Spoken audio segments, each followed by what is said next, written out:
शेपटी आहे ती? नाही नाही शेपटी नाही, आधेला आहे ते, आधेला आहे. बोलू नको, जरा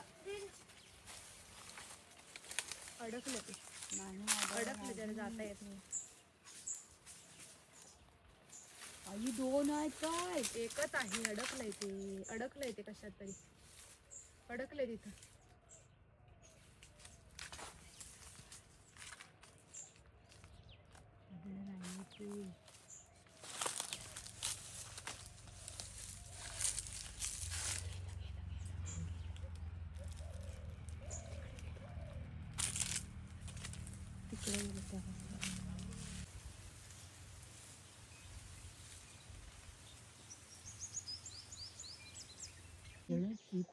आदलं जीप काढतं आणि ते असं वरून पण बघतं. नाग असतं तर त्याने पटकन फणा काढला असता, तो फुगवला असता. ते आदलंच आहे. तिला पकडलं तेव्हा असं नाही एवढं उंच. ऐक सांगते, ह्या इथं बांधावरनं पलीकडे जायचं होतं ते असा. अगं पण फणा नव्हता काढला त्यानं, नुसतं होतं ते. तू पटवून घेतली. आदलंच आहे ते.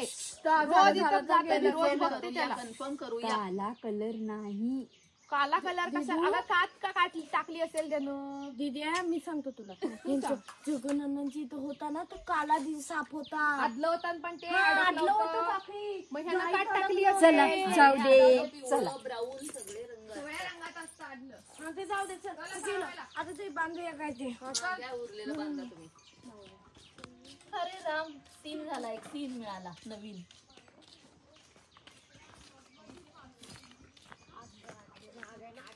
नाग असतं तर आला असतं तिथं लगेच धावत आपल्या मागं.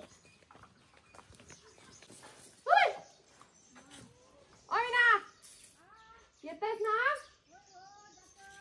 हा काय मस्त आहे.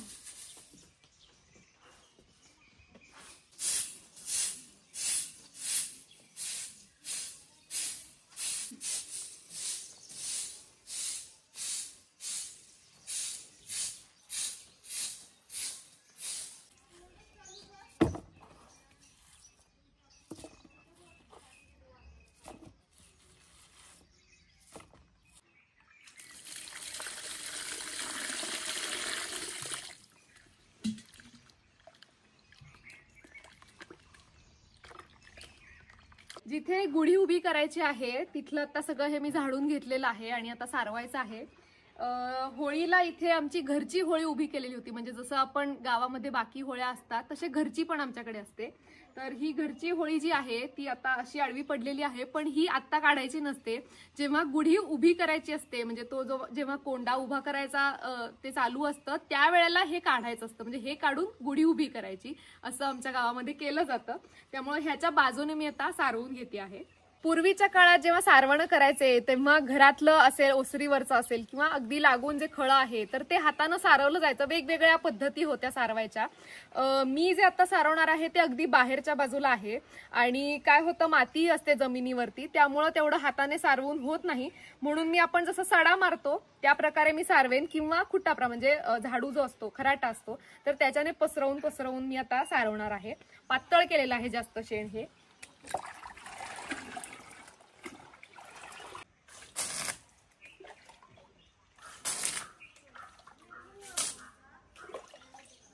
सारवायच्या वेगवेगळ्या पद्धती आहेत आणि त्यांना वेगवेगळ्या गावांमध्ये वेगवेगळी नावं पण आहेत. तर आमच्याकडे हे जे असं सडा मारल्यासारखं मारलं जातं पातळ शेण करून, तर त्याला आमच्याकडे शेणकोला मारणे असं म्हणतात.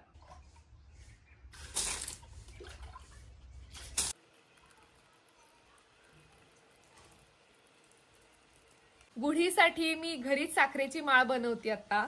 1.25 वाटी साखर घेतली आहे आणि त्याच्यामध्ये अंगाबरोबर पाणी घातलं आणि पाक करायला ठेवलेला आहे. आई आता ते पाक ढवळते आहे. तोपर्यंत मी ह्या वाट्यानं तूप लावून घेतलेलं आहे. त्याच्यासाठी हा एक पक्का दोरा घेतलेला आहे आणि पाक तयार होत आला की लगेच ह्याच्यामध्ये दोरा घालायचा आणि त्याच्यामध्ये पाक घालायचा. त्यामध्ये मी देशी गुलाबाच्या पाकळ्या सुद्धा घालणार आहे, कारण एकतर दिसायला छान दिसेल, ते पांढऱ्या माळांमध्ये असे छोटे छोटे गुलाबाच्या पाकळ्या, गुलाबी रंग छान दिसेल. आणि गुढी उतरवल्यानंतर दुसऱ्या दिवशी आपण जेव्हा ती साखरेची माळ खातो तेव्हाही छान लागेल. आणि आई काही वेळेला चहामध्ये सुद्धा ते साखरेची माळ घालते, तर चहाला सुद्धा छान स्वाद येईल म्हणून मी गुलाबाच्या ह्या पाकळ्या आता ह्याच्यामध्ये घालणार आहे. तर आईचा पाक तयार झाला की लगेच मी ह्याच्यामध्ये तो घालणार आहे. थोडा थोडा घाला दी. हा, एक एक हे घाल. हा, बस एवढाच घाल सगळ्याच्या.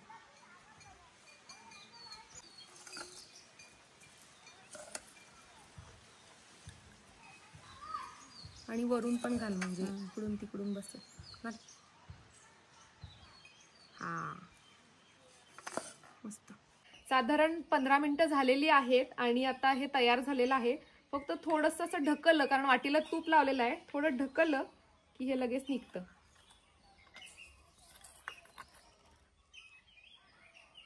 किती सुंदर माळ तयार झालीये बघा. आणि त्यामध्ये गुलाबाच्या पाकळ्या सुद्धा पांढऱ्या रंगावर उठून दिसतायत मस्त. आता ही माळ उद्या गुढीला घालणार.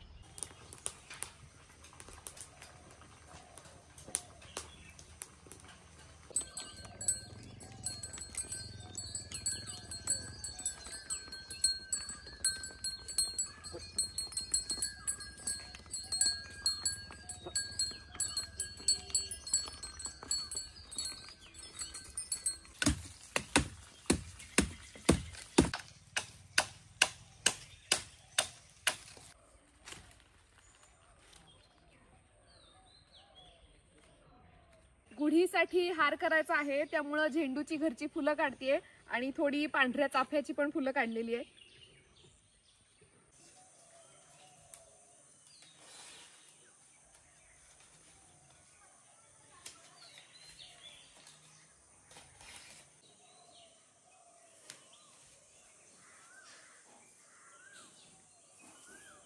घरच्या फुलांची गुढीसाठी माळ तयार करून झालेली आहे. आमच्याकडे दुहेरी नाही, अशी एकेरी माळ केली जाते.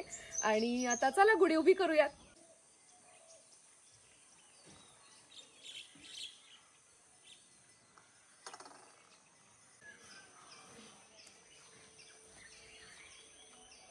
इकडनं पण घेता ना असा जरा इकडनं बांधून घेतली. टाळे घट्ट बांधलेस ना रे? टाळे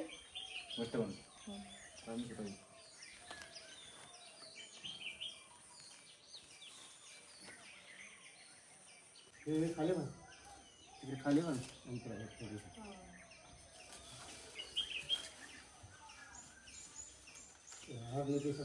अडकून जाईल.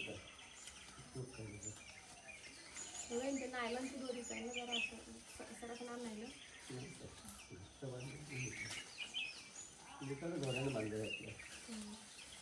खाली बांध, एकटे घट नको बांधू. खाली बांध ना, जरा अंतर ठेवून बांध. छान दिसतोय रंग ह्याच्यावरती गुलाबी.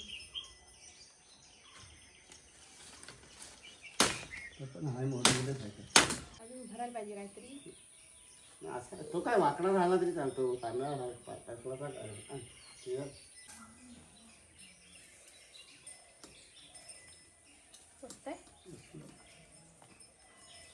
बस.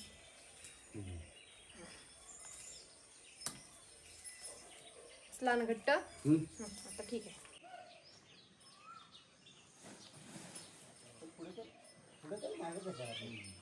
पुढे जाऊन मग असं येऊया ना. तू नको सोडू. पुढे तू पुढे. हा सोडू. करा. कर वर कर वर. धरू नको, वर कर ना एकदम. अरे सोड, उलटीशी वर घे. काय रे हळू हळू हळू.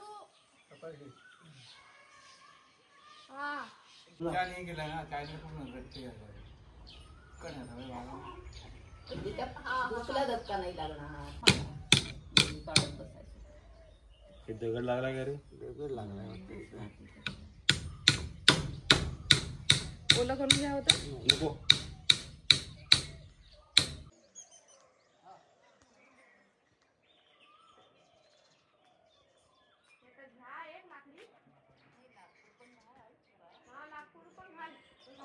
झाला हा भरपूर झाला हा भरपूर झाला.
पळायचा प्लॅन आहे तुझा.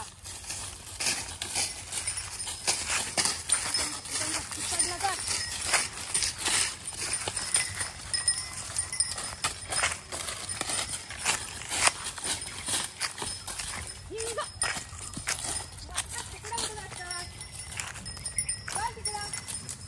सगळे ओरडतायत मग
ब्रह्मध्वज नमस्तेस्तु सर्वाभीष्ट फलप्रद प्राप्तेस्मिन् वत्सरे नित्यं मद्गृहे मंगलम कुरु.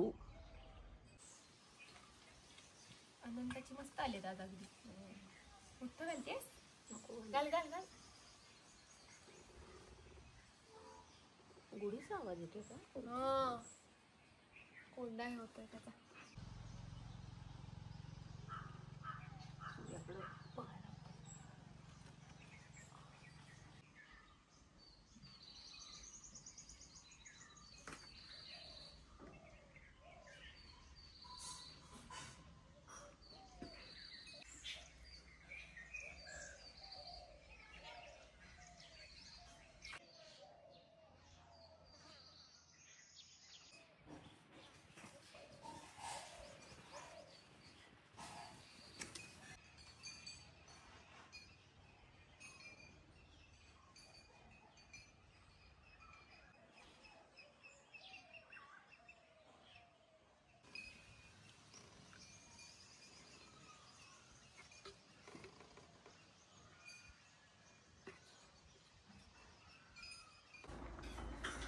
घरच्या वेलावरच्या भोपळ्याच्या फुलांची भजी करायची आहे, त्यामुळे मी थोडी फुलं आणलेली आहेत. होय ना गाई?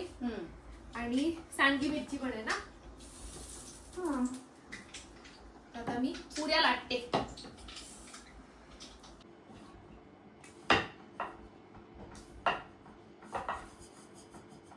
या वर्षीच्या नव्या तांदळाची खीर करून झाली आहे, बटाट्याची भाजी करायची आहे आणि पुऱ्या आणि भोपळ्याची भजी आणि आंबा डाळ.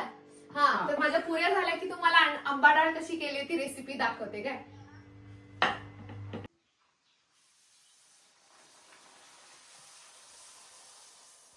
वाव, टम्म फुगली.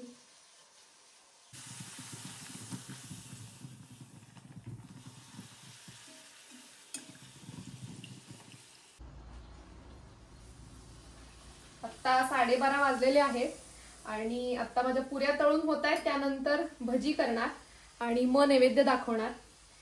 नैवेद्याचं जेवण असलं की थोडा उशीर होतो, म्हणजे जेवायला बहुतेक 2च वाजतील आम्हाला.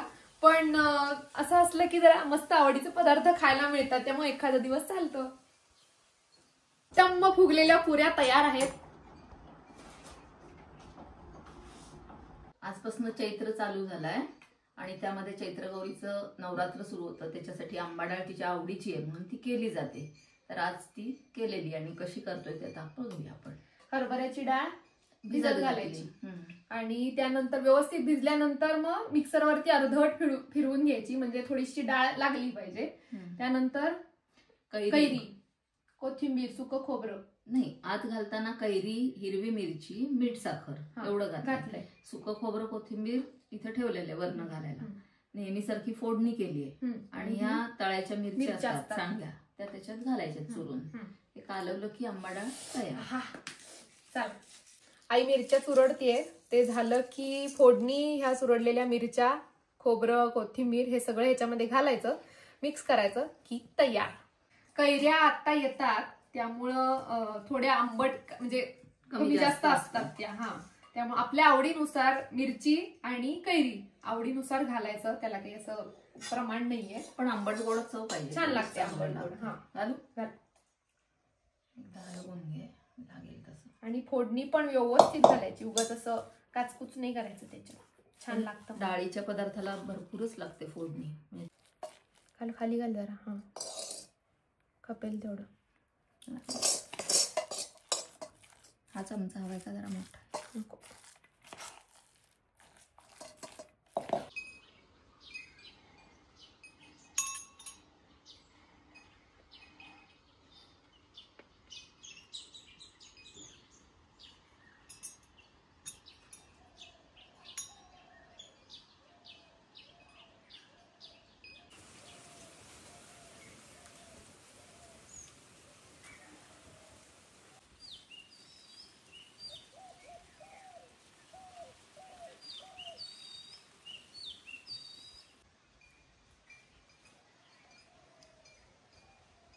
नैवेद्य दाखवून झालेला आहे. घरच्या तांदळाच्या कण्यांची खीर आहे, बटाट्याची भाजी, भोपळ्याच्या फुलांची भजी आहेत, आंबा डाळ, दही, लिंबू, पुऱ्या आणि वरण भात. आजपासून नवीन वर्ष सुरू होतं, आज प्रतिपदा. तर हे नवीन वर्ष तुम्हा सगळ्यांना आनंदाचं आणि भरभराटीचं जावं अशी ईश्वरचरणी प्रार्थना करते आणि तुम्हा सगळ्यांना नवीन वर्षाच्या खूप खूप शुभेच्छा.